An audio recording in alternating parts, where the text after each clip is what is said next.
시사평론가 장혜찬입니다. 오늘의 팩트, 길을 잃은 검찰 어디로 갈지 걱정이 된다. 많은 국민들이 저와 비슷한 생각을 하고 있을 겁니다. 특히 최근에 들려온 소식은 정말 많은 국민들을 경악하게 만들었습니다.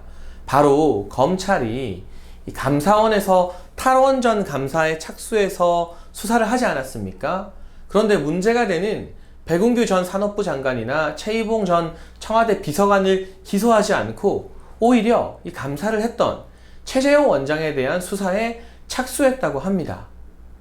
참 이해가 안 됩니다. 검찰이 나름대로 수사 결과를 내서 백운규 전 장관에 대해서는 구속영장까지 청구했습니다. 물론 납득이 안 되는 이유로 법원에서 구속영장 발부가 안 됐습니다만 영장을 칠 정도면 이 사람의 유죄를 입증하는데 상당한 자신감이 있다. 이미 수사 자료는 다 쌓였다는 뜻입니다. 그렇다면 얼른 불구속 상태에서라도 기소를 하는 게 정상이죠.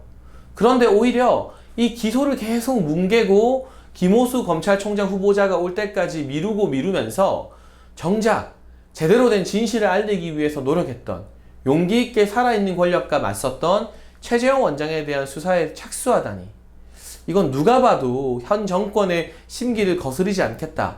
새로운 검찰총장이 오고 박범계 장관이 고위검찰 인사를 대대적으로 할 것 같으니까 잔뜩 몸을 웅크리고 몸을 사리겠다는 그런 뜻으로 읽힙니다.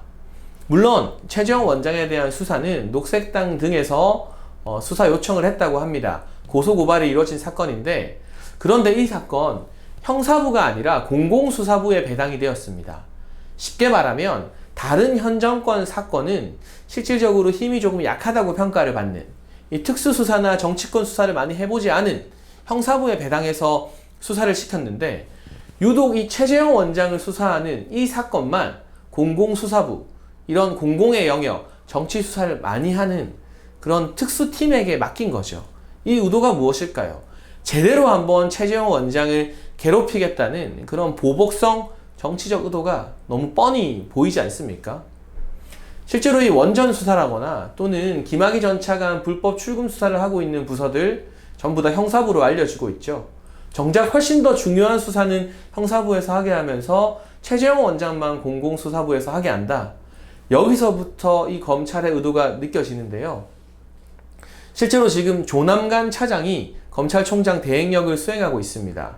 물론 조남관 차장, 추미애 전 장관과 윤석열 전 총장의 징계 국면에서 추미애 전 장관에게 이러면 안 된다, 용기 있게 말했던 검사입니다.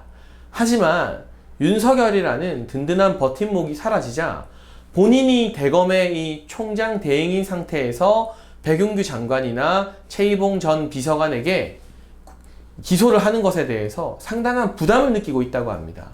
그러나 아무리 이게 정치적으로 부담스럽다 하더라도 이미 영장까지 청구했던 사안이고, 후배 검사들이 정말 용기 있게 권력과 맞서면서 힘들게 수사 자료를 다 만들었는데 이걸 기소하지 않고 뭉갠다? 김오수 총장이 올 때까지 넘겨둔다? 참 비겁한 일이다. 죄송하지만 이런 말씀을 드릴 수밖에 없을 것 같고요. 이게 전부가 아닙니다. 김학의 전 차관 불법 출금과 관련해서 굉장히 주요한 역할을 한 것으로 알려진 이광철 민정비서관, 지금 청와대 민정라인의 실세로 떠올랐죠. 저희 장혜찬 TV에서도 2달 전 유튜브를 개국하면서부터 이광철 민정비서관을 주목해야 된다, 문재인 정부의 스모킹건이라는 말씀을 드린 적이 있습니다. 그 이광철 비서관을 기소하는 것도 조남관 차장이 승인해주지 않아서 지금 꽉 막혀있는 상태라고 합니다. 새삼 살아있는 권력, 현 정부를 상대로 수사를 하고 기소까지 이어가는 게 얼마나 어려운 일인지 알 것 같습니다. 일부에서는 윤석열 전 총장이 조국 전 장관 수사나 이런 원전 수사, 울산시장 선거 개입 의혹 수사를 지휘하고 버팀목이 되어준 걸 검사라면 당연히 그래야 된다, 크게 대단한 일 아니다, 이렇게 평가하곤 하는데, 심지어 야권에서도. 하지만 그가 떠나간 이 빈자리, 우리가 믿었던 조남관 대행마저도 기소를 결정하지 못하고 정부의 눈치를 볼 수밖에 없는 이 현실, 결코 윤석열 전 총장이 살아있는 권력 수사를 했던 게 쉬운 선택이 아니었음을, 얼마나 어려운 결정이었음을 알게 하는 결정적인 증거가 아닐까 싶습니다. 결과적으로 이 백운규 전 장관이나 최이봉 전 비서관, 그리고 이광철 민정비서관에 대한 기소는 김오수 총장 후보자 총장 임명되면 기모수의 손으로 넘어가게 되었습니다.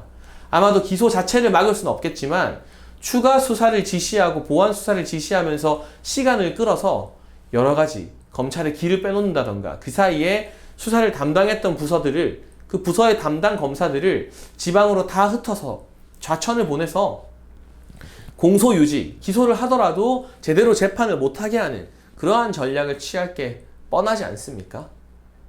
살아있는 권력 수사가 이렇게 힘들다는 거 우리가 다시금 길을 잃은 검찰을 보면서 느끼게 됐는데 이 와중에 최재형 원장에 대한 수사는 착수했다.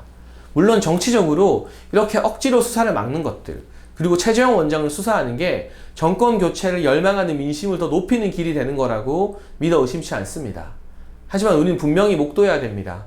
검찰 수사에 관여하지 않겠다는 문재인 대통령이 얼마나 직접적으로 얼마나 강력하게 인사권을 통해서 검찰을 찍어 누르고 있는지 굉장히 사람 좋은 이미지, 푸근한 인상에 속지 말고 검찰을 얼마나 직접적으로 압박하면서 여러 가지 인사나 이런 것들을 통해서 기소조차 못하게 하는지 그리고 정부의 칼날을 들이세웠던 칼날도 아니죠. 그냥 해야 할 수사였기에 해야 할 감사였기에 했을 뿐인데 그런 사람들, 살아있는 권력에 대항했던 사람들에 대해서 얼마나 무자비한 보복 수사로 복수를 하는지 모두 두 눈을 똑똑히 뜨고 지켜보고 정권 교체의 동력으로 삼아야 될 것 같습니다.